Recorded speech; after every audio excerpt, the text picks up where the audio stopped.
ललई छठ की तीसरी कहानी। एक कोटा नगरी में दो भाई रहते थे। बड़े का नाम था काशीराम और छोटे का नाम था बंसीराम। बड़े पत्नी का नाम काली और छोटे की पत्नी का नाम लाली था। लाली के कोई संतान नहीं थी। लाली के दो बच्चे ढड़िया और मुड़िया थे।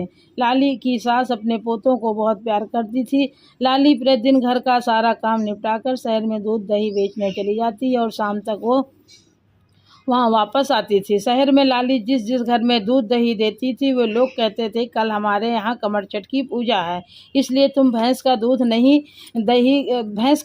दही घी लेकर अपना आना, हम उसी से पूजा करेंगे।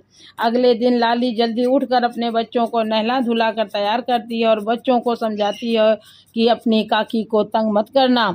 फिर एक मटकी में गाय का दूध, दूसरी में भैंस का दूध, तीसरी में गाय का दही, चौथी में भैंस का दही रखती है। फिर वो चारों मटकियां पर निशान लगाकर उन्हें एक बड़ी टोकरी में रखती है। फिर वो शहर जाकर रोज की तरह दूध दही देती है।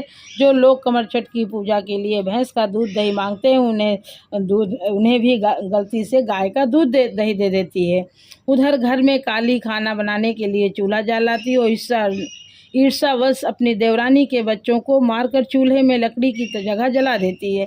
खाना बनने के बाद वो अपनी रसोई को अच्छी तरह साफ करके राख को समेटकर घर से बाहर फेंक देती है। उधर कुछ देर में लाली को याद आता है कि भैंस के दूध और भैंस के दही वाली मटकी ज्यों की त्यों भरी है। फिर वो सबके घर दौड़ी दौड़ी जाती है और वहाँ सभी महिलाएं एक ही घर में एकत्रित होकर पूजा की तैयारी कर रही होती हैं।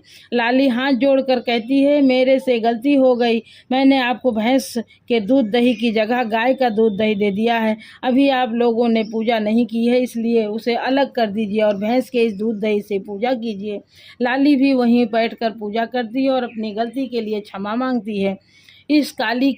इधर काली को आत्मग्लानि होती है। वो अपने मायके चली जाती है। वो लाली शहर से वापस आती है तो अपने बच्चों को आवाज़ लगाते हुए बुलाती है। कमर छठ की पूजा के प्रताप से उसके दोनों बच्चे जीवित हो जाते हैं और दौड़ते हुए आते हैं। बच्चे अपनी माँ को पूरी कहानी बताते हैं। अपने बच्चों को देखकर लाली बहुत खुश होती है और अपनी जेठानी को बुलाने जाती है। वो अपनी जेठानी को समझाते हुए कहती, दीदी जो हो गया उसे भूल जाओ। आज हम दोनों एक ही प्रण करते हैं कि हम अगले साल से कमर छठ की पूजा किया करेंगे। इस प्रकार देवरानी और जेठानी दोनों को सुख शांति प्राप्त हुई। बोली ललई छठ मैया की जय।